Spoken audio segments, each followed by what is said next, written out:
Dr. Leena Augimeri, who is a scientific board member for the Melissa Institute. And we are so grateful that you have joined our group during the pandemic and have made significant contributions to our work since.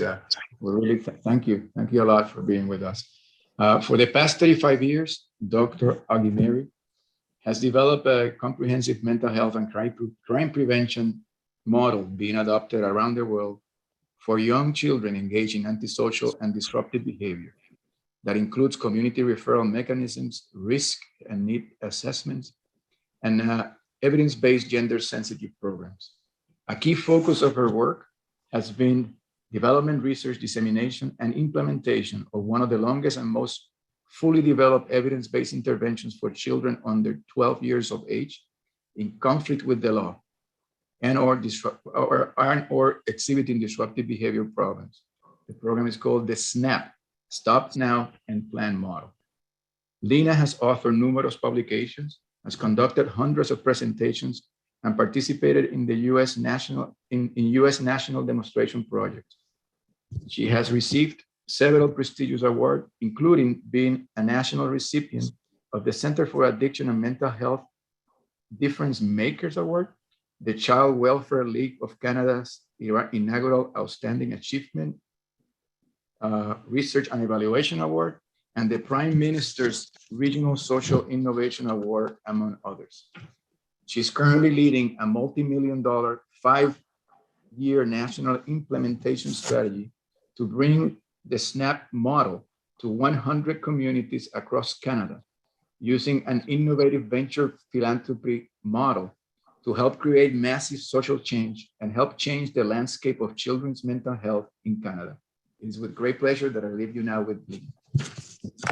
Joni, thank you so much. And it's a real honor being here and being part of the scientific advisory. It was one of my biggest, moments when I got a call from you and also Dr. Don Meichenbaum and I had to say, are you the Don Meichenbaum? So it's been an interesting journey. I'd like to also acknowledge Dr. Deborah Pepler in that because she was the one who really had introduced me to the Melissa Institute years ago. So I'm going to spend an hour with you, and we are going to talk about a number of different. I'd like to first of all, I'd like to acknowledge where CDI, I'm part of an organization called the Child Development Institute. It's called CDI. And I want to acknowledge the land on which we work on is the traditional territory of many nations, including the Mississauga of the Credit, the Anishinaabe, the Chippewa, and the Haudenosaunee, the Wendat, and the Métis people. And our community is home to many diverse First Nations, Inuit, and Métis peoples, and we recognize the enduring presence of Indigenous peoples on this land. I also want to acknowledge that racism and colonialism are both historic as well as present, and that it's our responsibility to really serve as allies.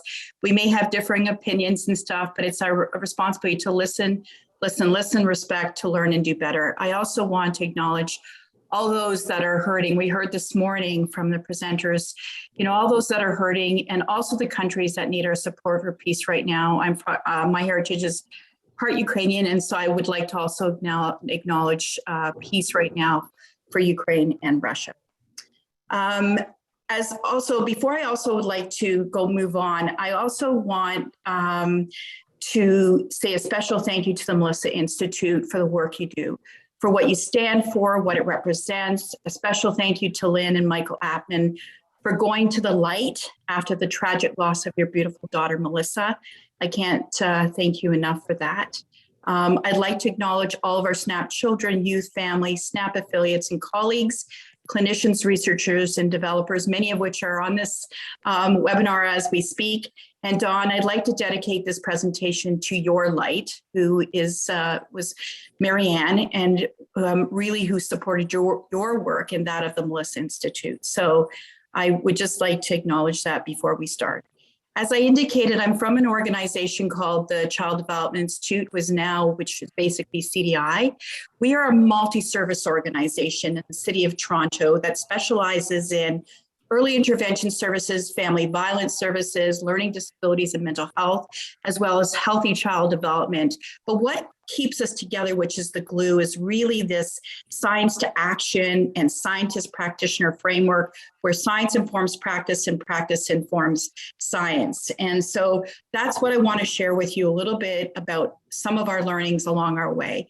So the learning objectives, which I hope is really going to focus today and resonate with you in this hour, is understanding the process that goes into developing digital applications for service delivery and program enhancements, learn about the initial updates and evidence on the effectiveness of these applications, and learn how measurement-based care is embedded within these new digital applications. And let me just clarify that these technical developments started, we have been doing SNAP, as Tony indicated, for over 35, 36 years. CDI has been in existence for over 100 years. So working with children and family, first and foremost, we're a service organization, and where our learnings have been, due to our research and evaluation, is sharing our knowledge and disseminating it. So what I'd like to really cover today is I'm going to do a quick overview of the SNAP model. I talk fast, so I can't see you and I can't see the chat. So Lisa's going to help me, but hopefully we'll have room at the end or later to address questions. I'm really going to talk about how we took an evidence-based model, and that was a face-to-face service delivery, which it still is because it's complex needs of children and families. We can't think, and I think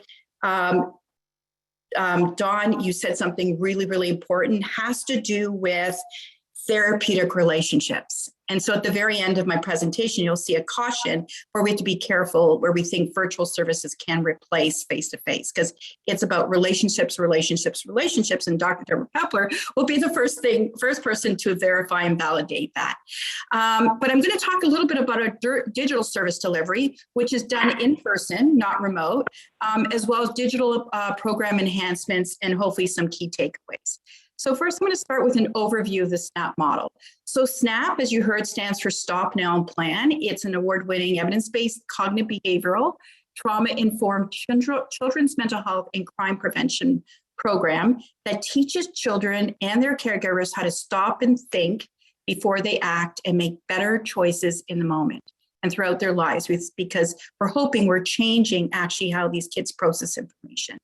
So really, it's about improving emotion regulation, self-control, and problem solving. And I had done another presentation for the Melissa Institute on our comprehensive model where I shared some of this information, but I'm going to go a lot faster because I want to get to the digital technology piece. We know the brain is plastic. It's a good thing. We know it can change and it can grow throughout our life. But what we also know is it gets harder and harder as we age. And what we're finding from the research is one of the best times to really learn how to use your emotion regulation, self-control, and control your thoughts, feelings, and actions is in the middle years. It doesn't mean it can't change as you age. It can absolutely change, but it just gets harder. And so therefore, that's what our core aspect of our treatment program has been, is working with kids in the middle years. And I'll share a little bit about this. Over the years, over the last 36 years, 35 years, we have been developing a number of models as a result of the evidence. In 1985, we developed the first program, which was a mixed group called SNAP Boys. It was just SNAP. It was called the Under 12 Outreach Project, as a matter of fact. And then kids coming into the program kept calling it the SNAP program. And so therefore we changed it to the SNAP Boys and SNAP Girls. These are gender sensitive clinical models that are based on children's and families' level of risk and need. This is the one that is the evidence-based model, and this is for kids ages 6 to 11. When we started going into schools of our clinical SNAP children to introduce them to the program with parental permission or caregiver permission, the teachers and educators said, well, wait a minute here. This is a really great strategy. Why can't I teach my whole class the SNAP strategy? So in 2004, we started to embark on developing a SNAP for schools, which is really a universal prevention model, can also use in Boys and Girls Clubs and other types of community-based organizations as well. And then the last one that we've been really specializing in, which I'm also going to share here, is our youth SNAP for Youth, which is our youth justice model. And that started in 2012.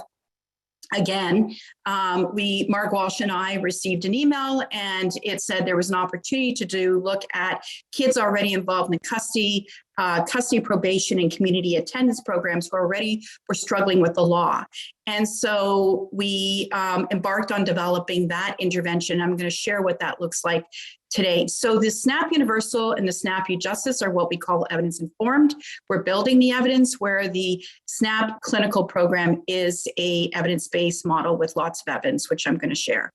We heard today, and I loved Dan, he's talked a lot about you can't just work with the individual child. You have to work with their family. You have to work with their neighborhood and community. You have to work with their school. So SNAP is a comprehensive children's mental health model that does not only just work with the child, it works with the family, their community, as well as school, and as a result, their peers. So I'm going to share the strategy because I think it's important for everybody to understand what the strategy is. So we built the program around the strategy. The strategy was initially developed in our day treatment classroom in the early 1980s. And so when we developed this program in the early 1980s, you could see that what happened was kids were responding to this. And so here I'm going to share a little video with you. But what I want you to show you is this is a reenactment of a video that was actually done in one of our groups, our SNAP groups. So there's nothing magical that happens when this boy snaps his finger. But what we did is we slowed it down so we can show you what we think is going on at these different steps of the stop, now, and plan. So I want you to think about, what do you see? Is he aroused? What are his body cues? How does he calm his body cues? What are his hard thoughts? You know, he's doing that to make me mad, but what is a good cool thought you could replace and say, you know what, I can handle this. And what's a good plan that's going to make your problem smaller instead of bigger, not hurt anyone, and still feel okay about it. So I'm going to show you this little video.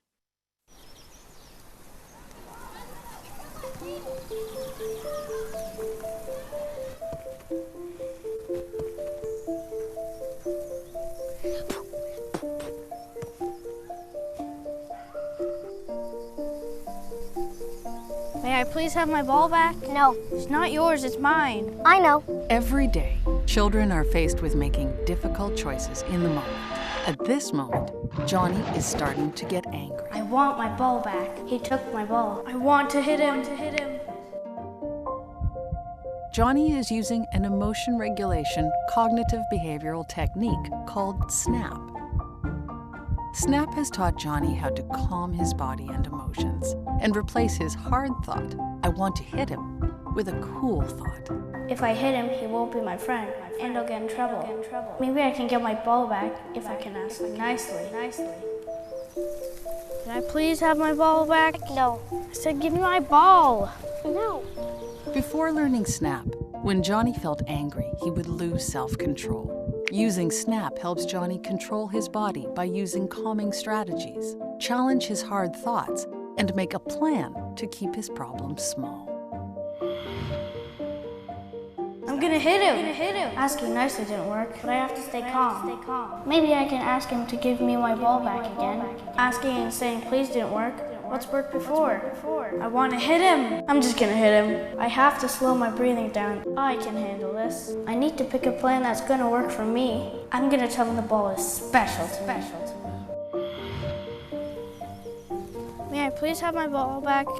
It's my favorite ball and my mom bought it for me. Okay, here you go. Oh, thanks. SNAP helps children make better choices in the moment, building healthier and stronger children, families, and communities. So I hope that gives you a really quick snippet of what the strategy is. But the strategy is built with an entire model that includes a SNAP children's group, a SNAP parent caregiver group, school advocacy, teacher support, also a youth leadership, individual family counseling, as well as additional supports. So if you're interested in more information, it's on our website, and I can share that. I think it's in the slides, and you'll get a copy of these slides at the end of the conference. So I just wanted to share really quickly how this evolved over 36 years, because evidence-based programs just don't happen overnight. It takes time to incubate the evidence, and it takes time to then think about, once you get this evidence, how do you create really good implementation? So in 1984, Canada made an incredible move, which is they raised the age of criminal responsibility from 7 to 12 across the board. So kids under 12 previous to that could be charged for a criminal offense. But we realized that juvenile justice facilities or adult criminal systems are not the place for children. And so we need to do better how we actually get these kids off this trajectory. Because what we know from the research is there's something called 7 years of warning or a 7-year incubation period. Kids who end up in court at 14 and a half for committing a serious violent offense, if you go back into their records, you can absolutely see that they started having minor problems at age 7. Any kindergarten teacher can tell you when they're really concerned, or grade 1 teacher.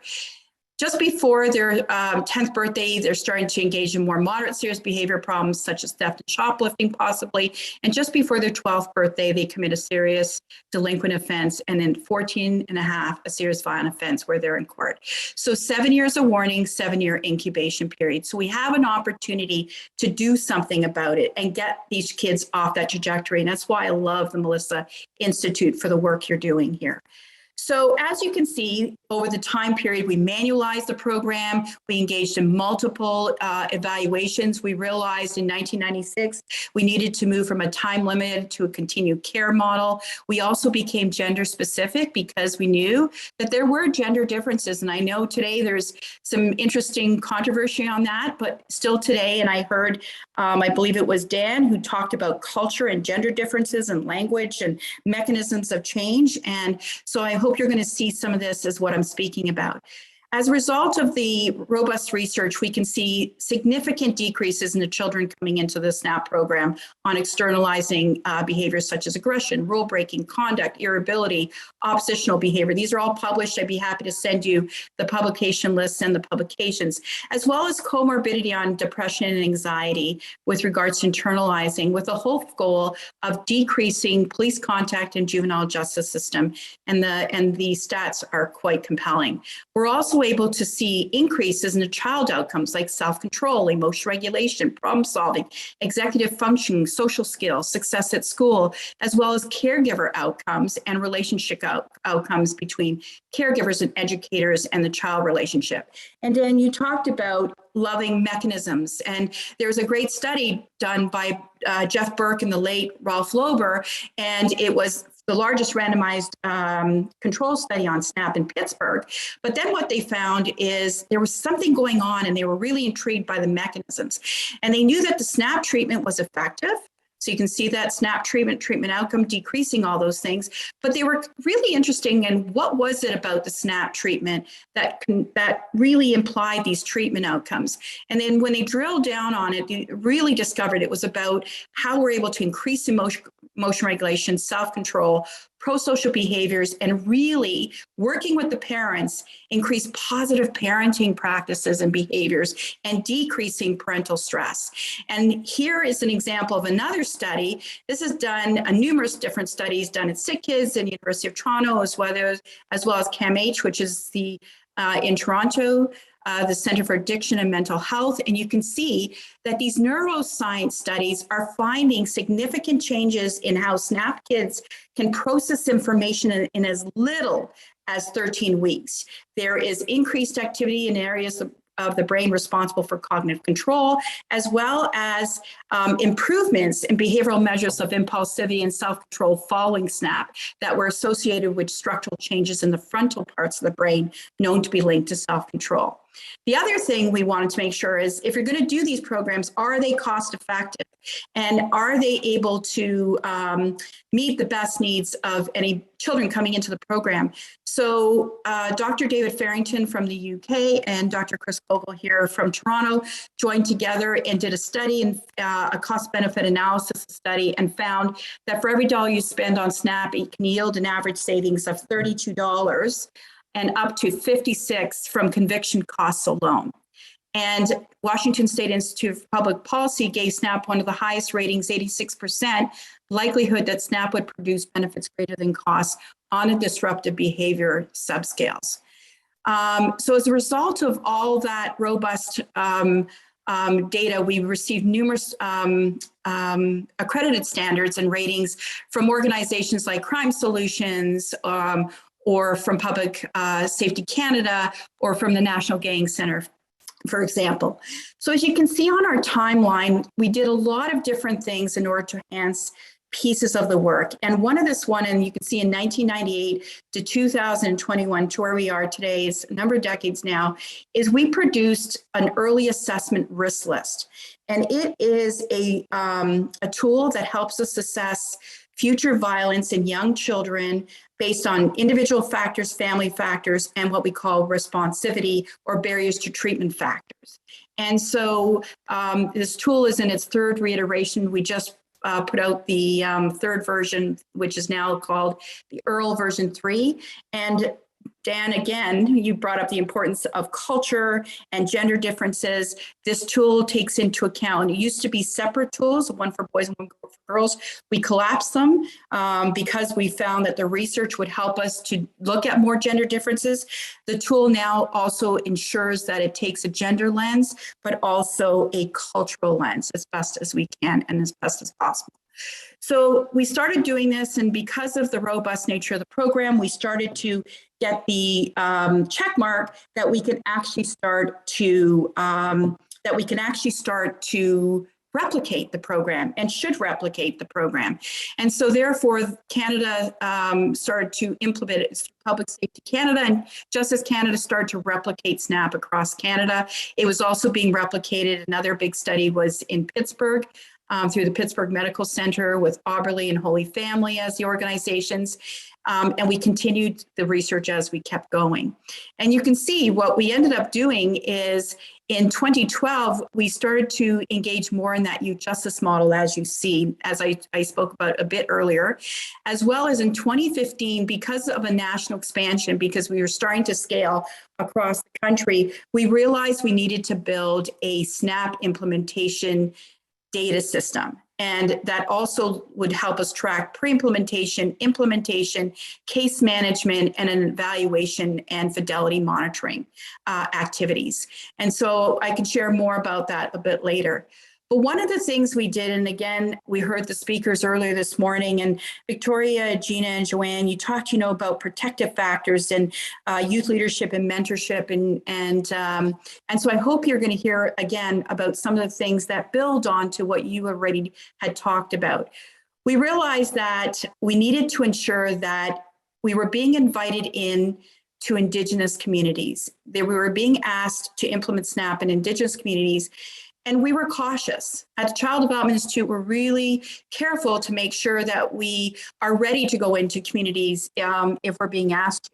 So we thought, okay, can a mainstream program like SNAP be adapted or adaptable in an Indigenous community? And so we did co-develop and co-creation with a colleague, Patty Chabert, from Candor College at the time. And what we did was we produced the SNAP guide, which is Starting Your Journey in Indigenous Communities, which is, I think, and you talked about it again, which was really about how do you introduce that there isn't such thing as a one fit for all.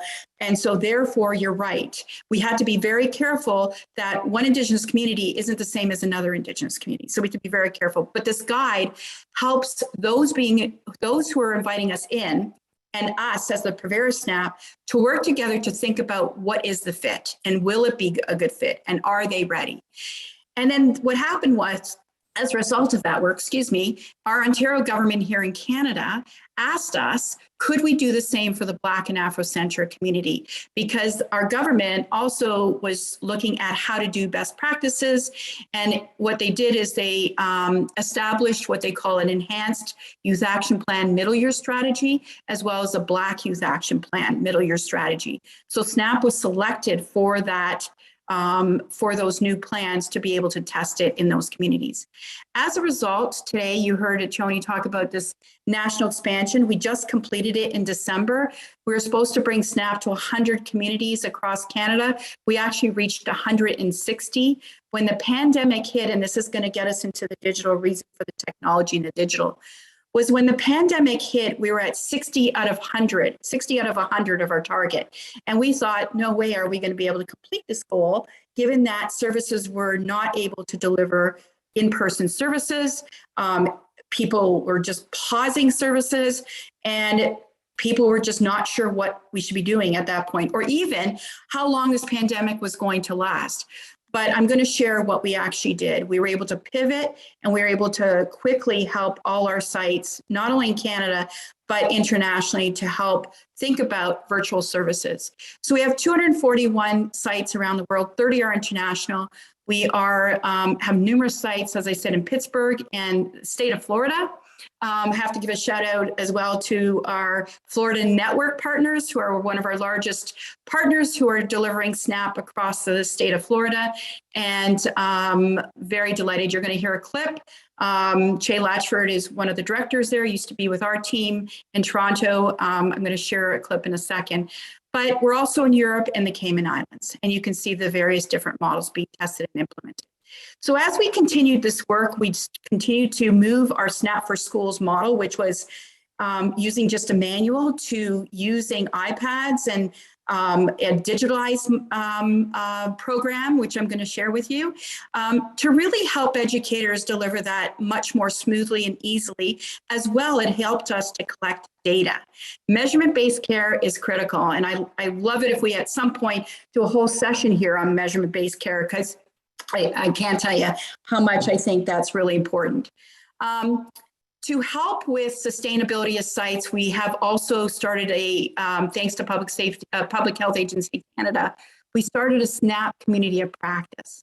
And that SNAP Community of Practice is bringing together all our SNAP affiliates and helping them share, talk, do co-development, co-creation. We're just in our second year. So we created a digitized platform, similar like a Facebook thing, where all our sites can communicate and share blogs and share resources and announcements. And plus, we also do webinars for affiliates in regards to topics specifically related to how to make SNAP even better and work in your own individualized communities. So I'm going to get to now the digitized service delivery piece, which is what I wanted to highlight. So as I said, during the pandemic, as well as prior to the pandemic, we realized, how do we engage kids and how do we do it even better? So why choose a digital service delivery model? Well, the first thing was internet and computer phones are now readily available in most settings. Kids have them. Everybody has some sort of iPod or iPad or iPhone or some sort of device. We also know that it can increase service options for rural or remote communities, which are hard to reach. We also talked about therapy works. That's what SNAP was built on and continues to be built on, was face-to-face service delivery, because of the complexity and needs of these kids and the dosage required. But we also know that what we just experienced was a pandemic. And we know that everything kind of, in some communities, and not all communities, but a lot of communities, things ended up shutting down.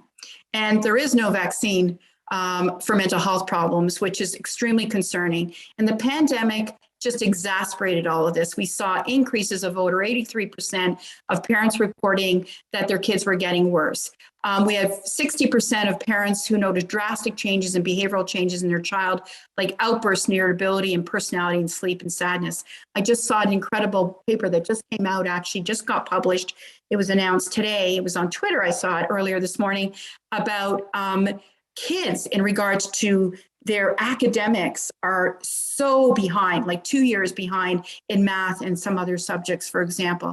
So we need to think about, how do we do better? Because I have been saying since December of 2020 that the most detrimental impact that we will be dealing with for decades post-COVID-19 will be the mental health and well-being of our children and youth. And we can't think that good enough is enough. It isn't. It no longer is. And so we need to think about, how do we do better? We also know that kids are extremely resilient. And so therefore, we got to embrace that resiliency and think about how we can engage them and support them, as you said. And again, lots we heard this morning about where we have to be guarded and cautious on what we actually do and don't do in regards to service delivery. So as you saw, so I talked about the first two. We also know it's easier to ensure fidelity is maintained, because we can actually see it. Because if they're using a manual, you can deviate from the manual. When you're using the program on a digitalized tablet, for example, you can't shift. You can ad lib, you can do these things, but it is just, you're following almost like a script. But it doesn't take away your clinical freedom or ability to ad lib where you feel it's needed, but you have an actual script. So we also know it's appealing, engaging for children and youth. They like it, and I'm going to share some of that. There's lower implementation costs. If you're able to have the teachers and educators trained, for example, in the SNAP for Schools Universal Prevention, versus having to send additional staff into the schools to do it if you train them right. It offers data collection options and facilitates measurement-based care. So I talked about the SNAP-IT system briefly. All our data is being filtered and deposited into our SNAP-IT system. So we're building one of the largest depositories on the middle years as we speak. It can assist in providing a safe mechanism for providing service delivery, like, for example, in custody facilities. So I'm going to start with that when we talk about digitized technology and how we use technology. This is a young man. His name is David Meffy. He was 14 years old, and he ended up dying in a youth custody facility. And he, throughout this article, there were so many incredible and heartfelt pieces in this article about this young man that his parents were writing about. And in there he says, I know I'm not a criminal. I just make bad choices. And I want you to think about me. And he had written a letter home to his parents. And he said, there are 8 things that I need to do and do better. I need to respect my family. I need to keep my room tidy, as you can see, all these different pieces. But look at the last one. I need to learn to think before you act. Think before you act, which is what this whole premise of SNAP is all about. So lots of treatment, lots of involvement in different therapeutic modalities, but somehow he really struggled with controlling his emotions and his self-control and didn't feel he could do that. Here's another young man who died on our streets. And it says, this is a police officer who says, I don't want people to write him off. Even if he was in serious trouble with the law, that does not mean that he has to go out and hail the bullets. And then when they talked to the manager where he worked at a department store, he says he was a nice guy who always showed up on time, and they told police they wish they had 10 others like him. So I'm not advocating that these kids are not responsible for their actions. They are absolutely responsible for their actions and the choices they make. But 7 years of warning, 7-year incubation period. We need to do better. SNAP Youth Justice. I'm going to start with that one because it was the very first program that we started that was using technology. And so we had our SNAP clinical evidence-based program where kids and families come once a week to our organization where they either attend a children's group or a parent or caregiver group. And then based on the level of risk and need, they get other treatment components, as I said, like family counseling, school support, youth leadership. Once they turn 12, they go into a SNAP youth leadership program. But what we realized is we needed a different way to engage these very high risks kids already involved in custody and involved in probation and attendance. So we started this program for kids ages 12 to 19 involved in the justice system already.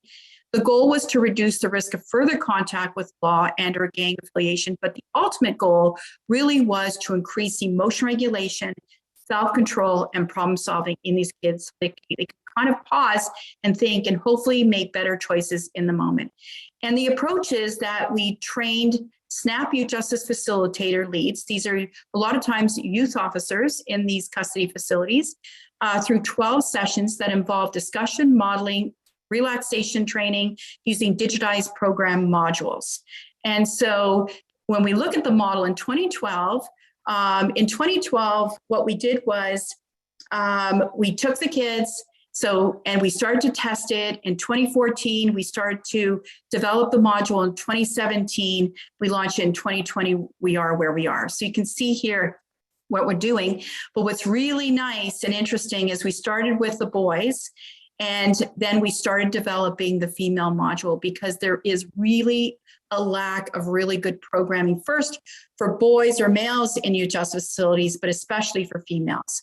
And so therefore you can see the evolution of this model of how we developed. So when we started the development process, this doesn't again happen overnight. We started with looking at the literature and looked at effective programming for girls or boys in the youth justice system. We did focus groups with 113 justice and youth staff. We looked at branding and workshops for the kids would tell us what they wanted their visuals to look like, what color should the screens be, what voices. And as a matter of fact, in the youth justice scenarios, after we showed them the first 4, they said, I don't really sound like that. I don't really look like that. So we ended up getting permission to actually use the youth in custody facilities in these, to use their voices in the remaining scenarios, which was fantastic. And I can't tell you how much they look forward to having us come and do that work. So then we consulted with youth on audio recordings, scenarios, graphics, characters, and visuals, and further focus on groups on the mail modules from 1 to 8. So here's an example, what I said, we got in the mail, so it was quite interesting. They sent us, one of the kids sent us, they said, look, I don't like how the characters look in these videos. These were the first 4 test pilot videos. This is what I think they should look like. This is what I think they should wear. And you can see how detailed this drawing is, everything from the hat to the t-shirt to the belt to even the shoes. And then what happened was the designer depicted it like this and asked the kids what they thought and whether they liked it or not. So it really is important to get the youth voices and the youth engagement and buy-in right from the beginning if this is going to work. The Snap Youth Justice model uses technology.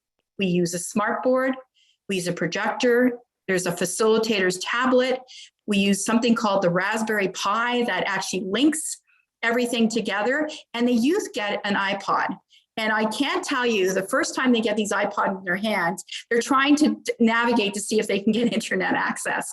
But they actually love it because they love technology. And so therefore, they are so engaged because on the screen, there's going to be specific questions that the facilitator is going to ask these youth, and they're going to use their iPods to respond and engage them.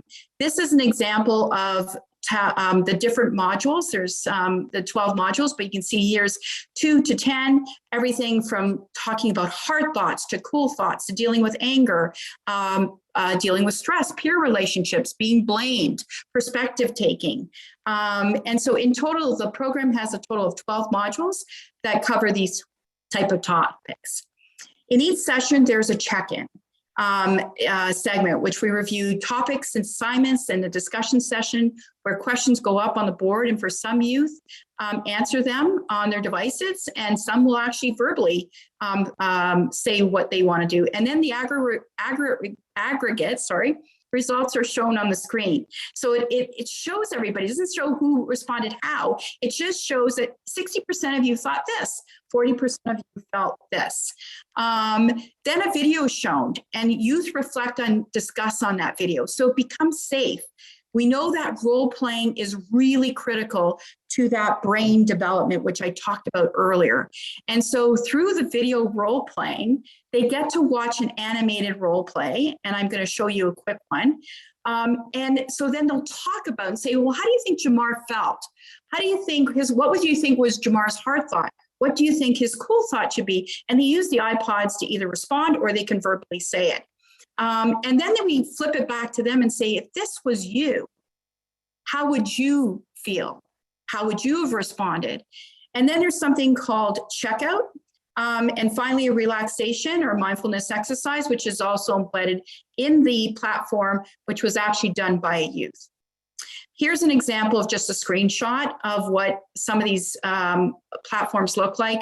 Characters are all very diverse, and they all look different in every segment. So I'm just going to show you a very fast clip of one of the videos, animations.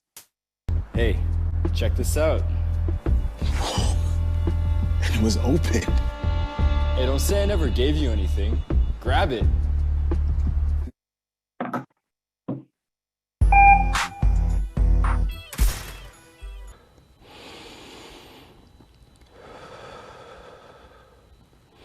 And sometimes the kids will laugh at this, but they can actually see them. You can see them so engaged. And then we talk, that's what we call body cues. So a hard thought is, if I don't do this, he's going to think I'm soft, right? And in a cool thought, we encourage kids to replace that hard thought with a cool thought. I'm not going to let him get to me.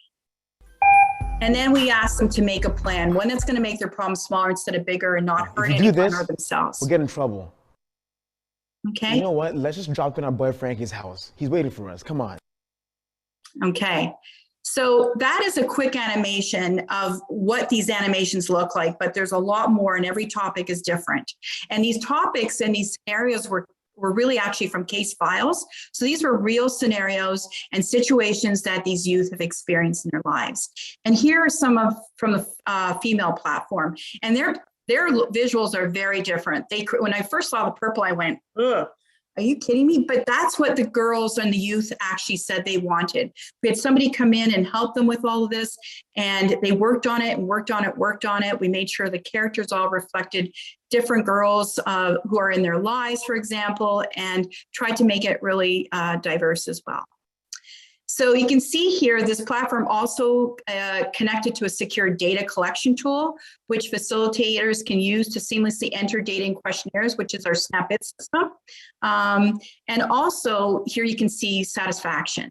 Just to let you know, so over 95% of all youth, this is really significant when you think about these are kids who typically don't feel safe and they're involved in a youth justice system. Over 95% said they feel safe and listened to when participating in the program. And 90% of custody, 87% of probation, and 100% of youth and community indicated they really enjoyed participation in the SNAP overall, which is pretty impressive given these are hard kids to impress. And 68% of custody and 79% of probation, 82% of community would recommend SNAP to others. And here's some just outcome measurement. You can see looking at effect sizes. Look at the effect sizes are getting pretty, like typically they're around 2 to 3. 0.2 to 0.3 overall and normalized like programming that we look at. But look at the effect sizes anywhere that are 0.3 and above, you know, for self-control and social competencies and responsibilities and empathy and assertion. And you can see here as high as engagement in the community youth who already have been in conflict, as well as social competencies. So I'm going to show you, if anything, is the why. So here's a very powerful aha moment I want to share with you. And this is actually Che Latchford, who's now with the Florida Network. But he was with our organizations previous to that, running our SNAP Youth Justice model. But listen to this powerful aha moment when he was working with one of the youth in the custody facilities. Could be nothing. Excited. So anger is a normal emotion with a wide range of intensity, right? So there's different intensities with how angry you feel, right? You could be feeling, you know, kind of angry, and then you could be like angry and you're just ready to do whatever you have to do because you're angry, because you're that angry, right? So there's mild irritation, there's frustration, there's rage. That's like when you need help, when you have rage in you. Yeah, but I think it's important that, you know what you have, right? Yeah, right. But the other thing is it crazy to say that you might be enraged because you found out that your friend got killed? Because somebody did something to him or he got hurt because of that? Would that be weird to be enraged because of that? Maybe not, right? You might be. Yeah, but there might be. It's a trigger of the critical of like what happened, and that's what everybody tries to find out. Why did the person commit that crime, right? Right. And I think that's the interesting thing. What triggers them, right? So if we know what triggers us, that's what you guys are trying to teach us, okay? Right. All right. All right. Yeah. You know what that's called? Right? What is that called? That's an epiphany. When you have that moment where you're just like, all right, it all makes sense. Okay, okay, I love that because I think that's saying. So now I'm going to share a little bit of our SNAP for Your Schools program.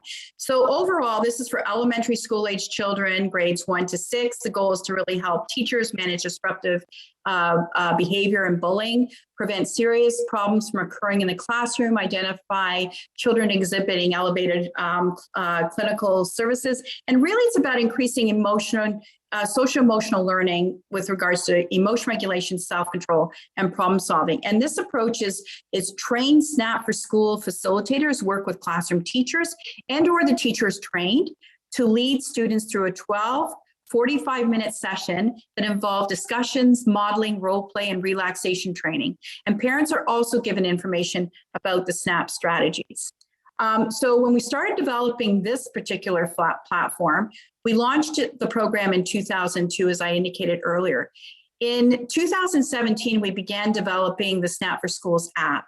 And I have my colleagues on this call, Margaret Walsh and Dr. Nina Sokolovic, who's really been instrumental as the people who have been developing these technology pieces. And anything with regards to implementation, we also have Nicholas Slater, who's responsible for that, leading that activity. So 2021, we launched the SNAP for Schools app, and we are now testing it. We've been testing it for over a year, but internally within CDI first to make sure it works. What we know is you can see that there's a main dashboard for the platform, so teachers and facilitators can log on to their computers or tablets and manage all the different classrooms they are currently delivering the program to, access resources, and even there's a facilitator's guide, and access all the digitized sessions. Each of the 12 sessions has been digitized so that facilitators can display it on a projector screen and then click through the different sections where Snap the Dragon guides the classroom through each of these segments. So for example, in the discussion segment, the discussion questions appear one at a time on the screen. The facilitator still has control when the questions show up, and they are still facilitating the classroom discussion, but they don't have to remember what to say. They can click next and it appears. So it really helps with engagement and helps with buy-in to use this. We also, similarly, when the class is brainstorming ideas, instead of writing them on a chalkboard or a whiteboard, you can see the facilitators can type them right onto the computer and they appear on the screen for the child. And another thing that is with this digitized version, instead of facilitators having to model certain situations, they have the option to actually play pre-recorded videos of children modeling the situations, so it becomes more in tune to the kids their own age. So you can see how this makes the facilitation much easier. So here's an example of one of those role plays. It's so fun. Teacher's not looking. Let's kick this chair. It's so fun.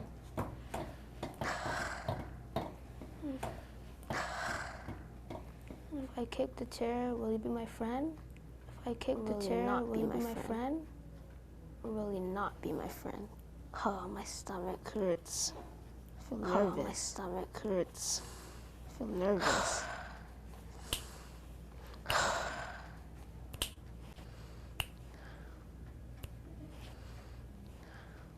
If I kick the chair, I'll get in trouble, and I want to keep my problems small. I'll get in trouble, and I want to keep my problems small. Logan, you know what? I'm not going to kick the chair. Logan, you know what? I'm not going to kick the chair because it's rude and disrespectful, and I don't want to get in trouble. You're missing out. So you can see that actually is embedded right in there, and every scenario, every session has a different one. We also do deep breathing and visualization exercises, teaching the kids how to do that. So it's a coping strategy for them when they are getting aroused as well. So another piece of this is the data collection embedded in the app. So we talked about measurement-based care, and measurement and collecting information and data is not easy at times. So this means that when facilitators close out each session, they can quickly answer a few questions about how the session went right in the app. And then all that pre and post questionnaire is also right there in it with them, and it gets downloaded into our SnapIt system. So you can see it makes it easier. So here is just some outcome pieces that we're saying in regards to this particular app. So what we're seeing is disruptive behavior, discipline issues, and aggression are decreasing, and teachers and educators are reporting that. And then peer sensitivity, classroom environment, and using calming strategies is increasing. So here's some examples of quotes from the client satisfaction questionnaires, for example, is helped most of my class make better choices and bullying has slowed down. It helped me to stop being a bully. Snap helped me be nicer. No one is punching or yelling at each other. So some additional benefits of the Snap for Schools app is we know it can enhance engagement of students. They love the dragon. I just heard yesterday in one of our SNAP team leaders meetings from those who are implementing the SNAP for Schools model, that the kids absolutely love the dragon. And because kids are now learning how to code, for example, coding, they're so intrigued in how we make this dragon move and work. Educators and teachers like the embedded animations and videos as they feel they make the sessions more interactive and capture children's attention. And also we're enhanced reach to caregivers. We're also now just developing this piece, which is a component that enables the parent and caregiver to learn more about what their child is learning at school in regards to SNAP, where they're going to be able to access this and find out, get a good introduction to it, get an overview of class SNAP topics. There's going to be worksheets for parents, and then there's also going to be some embedded videos that they can watch as well. The next piece of this work is this digital program enhancements, because the two were actually programs. SNAP Youth Justice and SNAP for Schools are programs that actually use technology. But what we realized is when kids go through these clinical programs, how do we help build sustainability in their learnings and enhancements and being able to do this? So we know that that will help it be more accessible, more sustainable, and more effective. And that's why we started engaging and looking at more work in developing these SNAP apps. So existing research on mental health at CDI, as I said, we're CDI, we are scientist practitioners first, meaning all of our work is data-driven. And that is why our first step in building this app was seeking out the evidence. Currently, the research suggests that mobile apps can lead to reductions in anxiety and depression and improvements in emotional self-awareness and general well-being. However, what we are still lacking is robust evidence. Evidence, people. We need the evidence. For the effects of mobile apps on externalizing disorders, we don't know enough yet. And therefore, that's why we need more funding, more thinking about how do we build the evidence to see whether this is working, effective, not doing more harm than good, etc. So child and youth populations, testing it with them and how they work when used as a complement to parenting programs as well. So when we were developing the apps, what we realized is we needed to do a number of steps first. So we looked at the theory of change. We secured funding. We again looked at the literature. What was best practices out there? We talked to expert interviews. We did focus groups.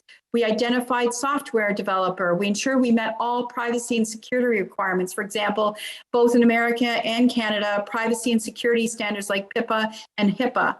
And also, we needed to convene a reference group, because reference groups are the ones who are going to really help and keep us true to our word. So feedback from initial focus groups, you can see they wanted us to have audio and video games as much as possible, use games to make the app fun, have home practice available in the app, easy to use and interactive. There should be some sort of positive reinforcement in there so that they keep engaged and should be able to customize and tailor the app to their own needs.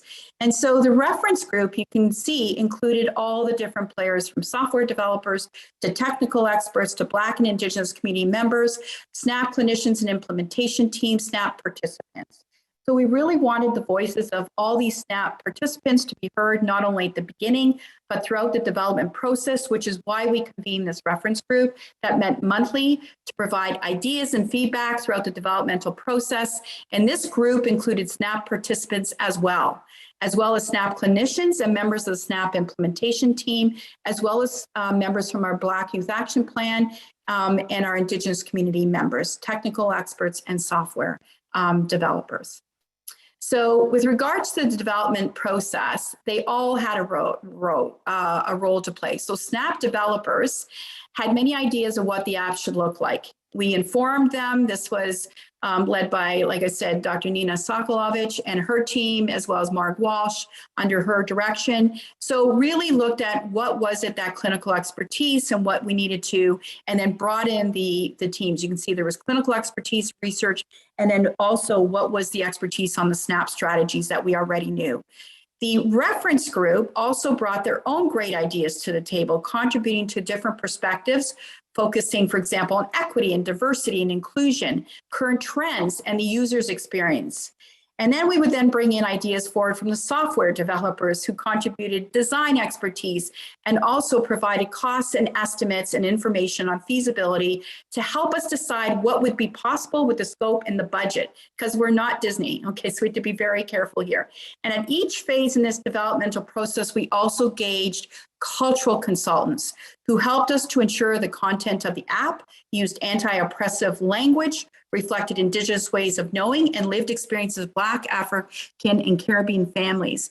Also, just to note that while I presented this process as a circle, in reality, it isn't. With ideas often pinballing between all different stakeholders for input and updates, but the synergy of all these ultimately created something we can really be proud of. And here's just some screenshots. I realize I've got 5 minutes left.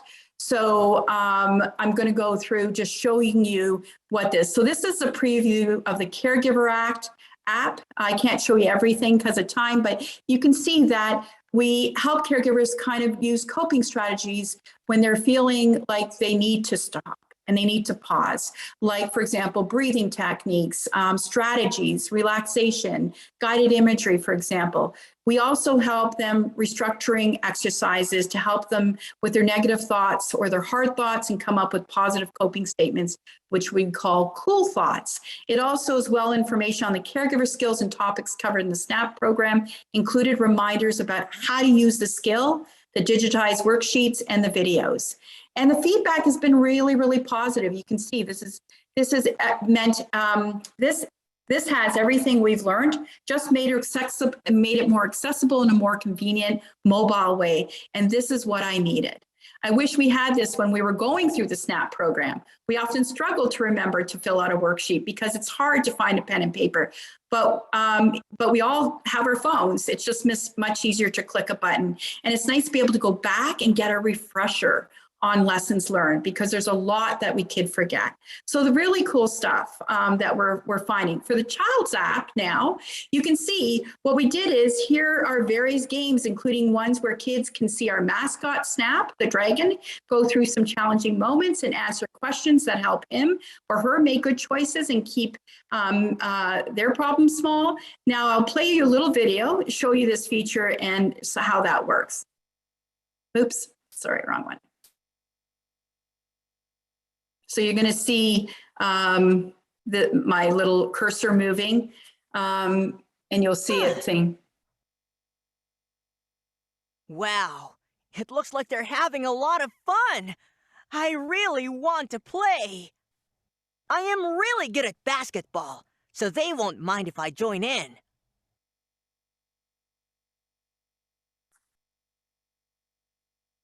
Get off the court, Snap.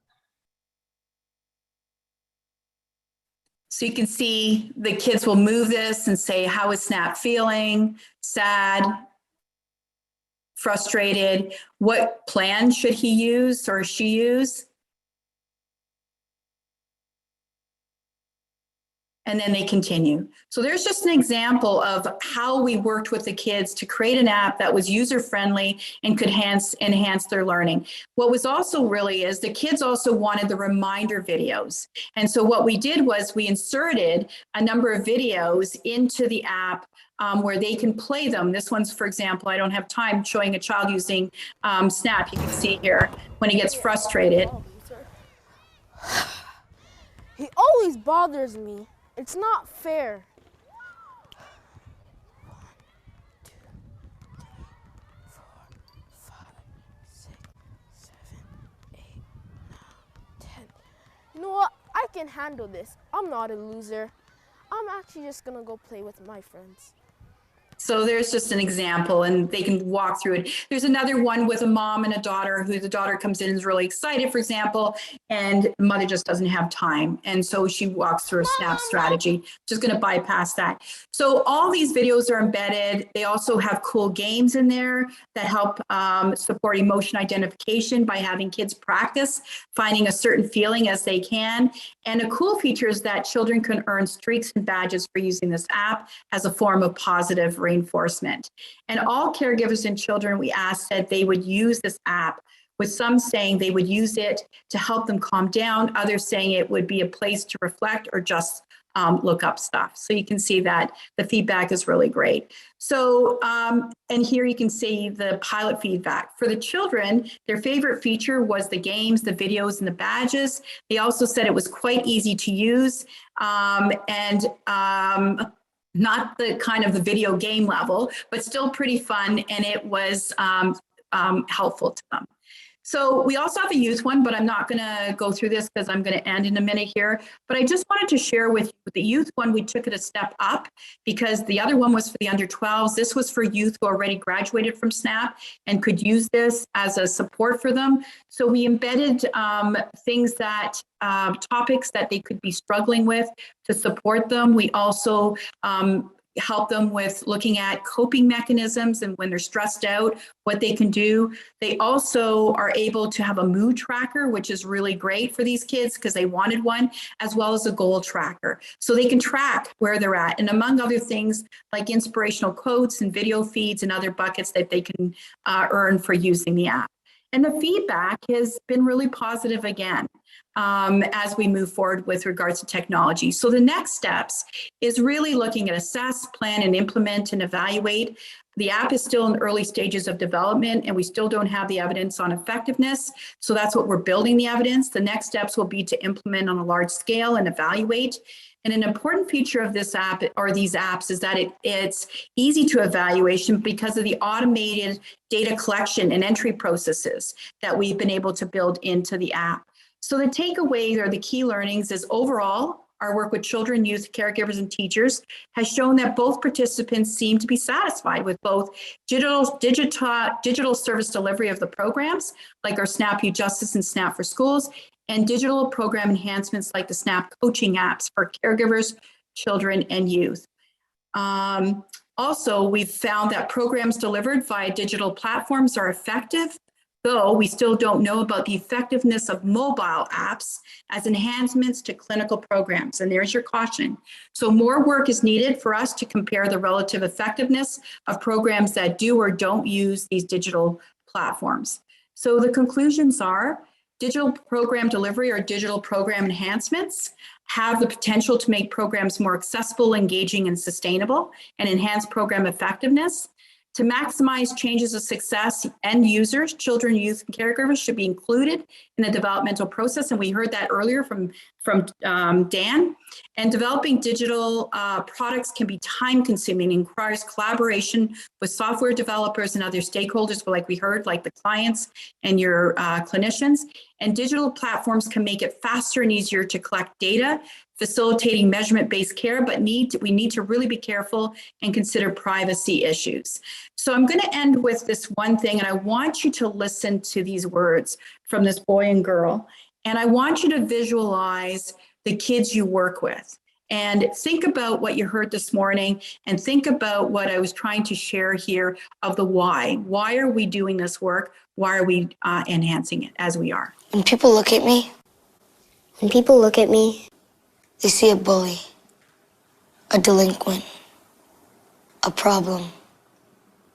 People see my outbursts, my fists, my frustration. People see the trips to the principal's office and the kid they don't want in their class. They see a liar, a troublemaker, a lost cause. They see my outbursts, my dirty looks, my frustration. People see the girl who gets sent home from school and the girl you wouldn't leave alone with your purse. People see a bad son, that boy who made their kid cry or who'd ruin your birthday party. People see all these things, but they don't see me. People see a mean sister, the way I swear at my dad, and the kid who leaves their mom crying in the parking lot. People see all these things, but they don't see me. My name's Kevin, and I could be more than this. My name is Emma, and I can be more than this. Okay. So I am ending here, but I am going to end with another cautionary note that technology can really enhance service delivery. We've seen it, we know that. However, also we heard today, and Dawn, you said this very clearly, we need to be mindful that needs of high-risk children, youth, and families are complex. That treatment and dosage should really be based on one's level of risk and need, and using evidence-based model programs, SNAP is just one, can reduce mental health and criminal justice issues if done, and this is the key, with high fidelity and integrity. And virtual service delivery has shown to have promise. However, it should not replace direct service delivery for specific needs until the evidence indicates otherwise. So I'm just going to leave you with that. I want to thank you. Here is our contact information, but you will have that on the information in regards to the PowerPoint presented. So I'm going to stop sharing at this point. Thank you, everybody. Great. Thank you. Thank you very much, Leena. I'm amazed by how somebody so young like you has done so much for so long. I have a great organization, great mentors that I've been very fortunate. Like I could see Deborah here, and now I have Dawn and you, Tony, lots of excellent people who I've been very blessed to work with. So, and I'll give them a chance to chime in a minute. Let me just share, they were mainly, since you weren't seeing the comments, are mainly people admiring the wonderful way in which your program engages the youth and how they wish they could have it in their schools. And basically the question behind that is, what can they do to have them in their schools? If you can answer that. So why don't you start with that one? Sure. Well, thank you, everybody, for listening. So SNAP is an evidence-based program, and we are implementing it. We've been implementing it for the past 2 decades. After the evidence started to show we should scale and replicate. And so just contact us. Our contact information is in there. We have an implementation unit that is at CDI that is responsible for all this work in regards to implementing it and ensure it's being implemented with high fidelity. In Florida, it is being replicated by the Florida Network, as I said, and love to that the Melissa Institute is in Florida, because I got my very first start with the Juvenile Assessment Center there in Miami-Dade when I was part of the Young Offender Study Group with Dr. David Farrington and the late Ralph Lober. So very exciting. So we have a couple of other questions, but we're going to pass on them now because I want to make sure that we give our next presenter the full time and our folks a little time to take a break. But so we'll be back at when is it? At least at 2:10, and to hear from another one from a scientific.